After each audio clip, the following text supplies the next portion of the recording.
नमस्कार। कर्मण्येवाधिकारस्य मा फलेषु कदाचन।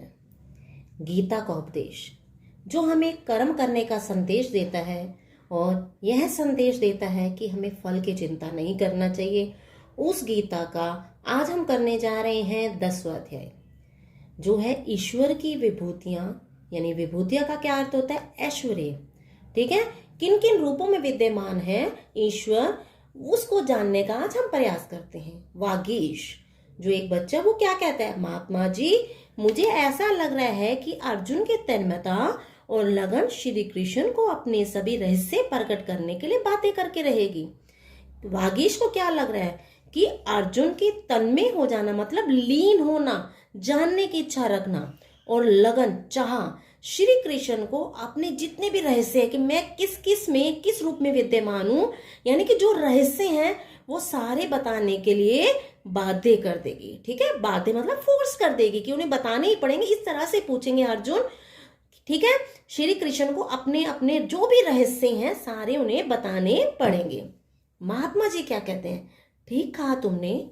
श्री कृष्ण को भी अर्जुन जैसे जिज्ञासु शिष्य को ज्ञान, भक्ति, ध्यान, योग आदि की बातें कहते हुए तृप्ति नहीं हो रही थी। श्री कृष्ण जी को अर्जुन क्यों क्या मानते थे? वो अपने मित्र भी मानते थे, शिष्य भी मानते थे। तो अर्जुन जैसे जिज्ञासु मतलब जानने की इच्छा रखने वाले शिष्य को ज्ञान की बातें, भक्ति की बातें, ध्यान की बातें और योग, किस प्रकार योग किया जाता है आदि की बातें कहते हुए तृप्ति का अर्थ होता है संतुष्टि नहीं हो रही थी। वे अपने सभी रहस्य अर्जुन को समझा देना चाहते थे, जो भी रहस्य थे। ठीक है, वो सभी बातें, कौन कौन से रहस्य आगे हम जानेंगे कि सभी रहस्य, ठीक है, अर्जुन को बता देना यानी कि समझा देना चाहते थे। ज्ञान की बातें को आगे बढ़ाते हुए श्री कृष्ण कहते हैं, अर्जुन, मैं अब जो रहस्य की बात तुमसे कहने जा रहा हूं उसे ध्यान पूर्वक सुनो। ठीक है, आगे क्या कह रहे हैं? ज्ञान की बातें। ठीक है, ज्ञान होता है नॉलेज की बातों को आगे बढ़ाते हुए श्री कृष्ण कहते हैं, अर्जुन, अब मैं जो तुम्हें रहस्य मतलब गोपनीय छिपी हुई बातें बताने जा रहा हूं उसको ध्यान से सुनना है। यह तुम्हारे लिए कल्याणकारी होगा।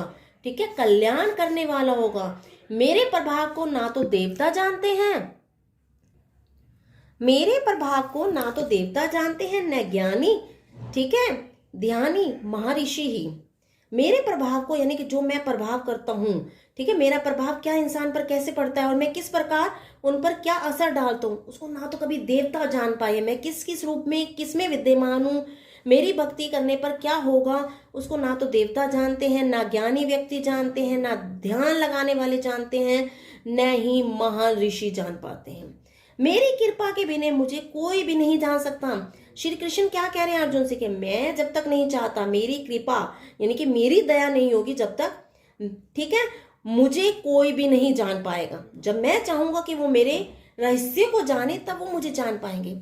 समस्त स्थूल, ठीक है, समस्त मने सारे, स्थूल क्या होता है बेटा? जिसे हम देख सकते हैं, पेड़ पौधे, ठीक है, सारी चीजें जिन्हें हम देख सकते हैं वो स्थूल, और सूक्ष्म सृष्टि की रचना का आधार मैं हूं। और सूक्ष्म मने जो क्या होते हैं, बारीकी के कारण हमें ध्यान या समझ आने में टाइम लगता है जिनको, ठीक है, बहुत समय लगता है, जो अपनी बारीकी के कारण समझ में आना बड़ा मुश्किल होता है, जैसे अणु है, परमाणु, उनको समझना बड़ा मुश्किल हो जाता है। तो वो सूक्ष्म सृष्टि की रचना का, उस छोटी से छोटी संसार की छोटी से छोटी वस्तु की रचना का आधार मैं ही हूं। यानी कि मैं ही आधार मतलब बेस। ठीक है, जैसे घर का आधार क्या है? नींव। ऐसे ही इस संसार की प्रत्येक स्थूल और सूक्ष्म सृष्टि की रचना का बेस मैं ही हूं, यानी सब मेरे ऊपर ही टिके हुए हैं। जो मेरी इस विभूति की वास्तविकता को अनुभव करते हैं वही सच्चे योगी और तत्व ज्ञान से युक्त होते हैं। जो मेरी इस विभूति, कौन सी विभूति आगे पता चलेगा? विभूति मतलब ऐश्वर्य की वास्तविकता, उसका वास्तविक रूप है, क्या है, उसको महसूस करते हैं। ठीक है, जो मेरी इस विभूति की वास्तविकता को अनुभव करते हैं वही सच्चे योगी और तत्व ज्ञान से युक्त होते हैं। आप कहेंगे आप कौन सी विभूति? आपको आगे पता चलेगा कौन कौन सी ईश्वर की विभूतियां हैं श्री कृष्ण की, किस किस रूप में कैसे विद्यमान है श्री कृष्ण जी। तो उस वास्तविक रूप को वही सच्चा योगी और तत्व ज्ञान से युक्त प्राप्त कर सकता है जो सच्चा योगी हो और जिसे किस चीज का ज्ञान हो जाओ, तत्व ज्ञान का।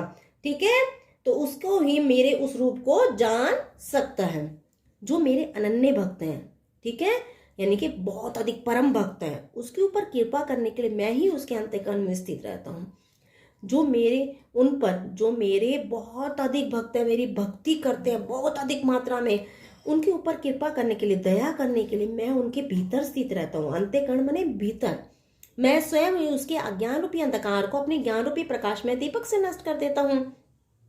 मैं क्या करता हूँ, मैं उसके भीतर, श्री कृष्ण क्या कह रहे हैं, मैं उसके भीतर निवास करता हूँ और उसके अंदर जो अज्ञान रूपी अंधकार है, यानी गलत सोच, गलत विचार है, उनको मैं क्या करता हूँ, अपने ज्ञान रूपी प्रकाश के दीपक से, ज्ञान रूपी प्रकाश यानी ज्ञान रूपी दीपक हो गया, उसके प्रकाश से नष्ट कर देता हूँ। यानी कि मैं उसे क्या कहता हूँ कि ये नहीं करना, ये गलत है। तभी वह ज्ञानी भक्त मुझको और इस नश्वर संसार को सही ढंग से समझ पाता है। तभी वह ज्ञानी, ज्ञान वाला भक्त मुझे और इस नश्वर, जो नष्ट होने वाला संसार है, यानी कि एक पीढ़ी खत्म होती है, दूसरी पीढ़ी आती है, दूसरी पीढ़ी तो तीसरी पीढ़ी, यानी कि नश्वर संसार है, हर एक पीढ़ी खत्म होती जाती है, आगे बढ़ती जाती है। वही नश्वर संसार को सही संग से समझ पाता कौन, ज्ञानी भक्त। सुयश क्या कहता है, महात्मा जी अभी तक आप ज्ञान और परम पद प्राप्ति के बारे में बता रहे हैं, अब आप विभूति को जानने की बात कह रहे हैं। अभी तक तो आप किसके बारे में बता रहे थे, ज्ञान। और परम पद कौन सा होता है, परम पद होता है मोक्ष का पद, जिसको प्राप्त होने के बाद मनुष्य जन्म और मृत्यु के चक्कर से मुक्त हो जाता है, उसके अंदर ज्ञान की भावना उत्पन्न हो जाती है। अब आप विभूतियों के बारे में बातें करें, विभूति क्या है आप ये तो बताइए। महात्मा जी कहते हैं सच्चा श्रोता शिष्य ही होता है, सच्चा सुनने वाला शिष्य होता है। वह सभी बातों को श्रद्धा पूर्वक सुनता है और समझता है। ठीक है, यानी श्रद्धा माने रेस्पेक्ट से, ध्यान से सुनता है, जो भी उनका गुरु बताता है उसे ध्यान से सुनता है।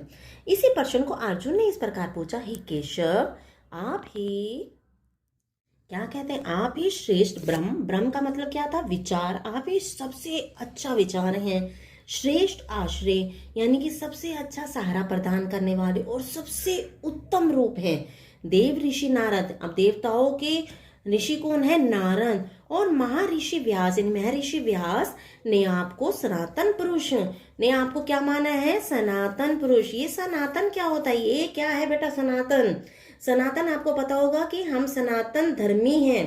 ठीक है, सनातन एक धर्म होता है जिसका आरंभ शाश्वत या हमेशा रहने वाला, जिसका न आदि है न अंत है। ये भारतीय धर्म है जो ना तो पता ही नहीं हमें कब से शुरू हुआ है और कब खत्म होगा, हमें कुछ नहीं पता। ठीक है, जिसको हम मानते हैं ये भारतीय धर्म है, तो आप उस सनातन पुरुष हैं, अलौकिक है, इस संसार के नहीं है। ठीक है, आदि देव है, आदि मतलब देवता।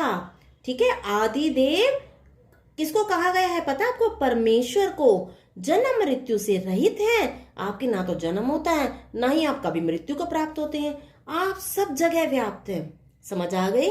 तो क्या कहा है उन्होंने कि आप ही एक सबसे श्रेष्ठ विचार है, आप ही श्रेष्ठ तरह से सबको सहारा देने वाले हैं, आपका रूप ही सबसे सुंदर है।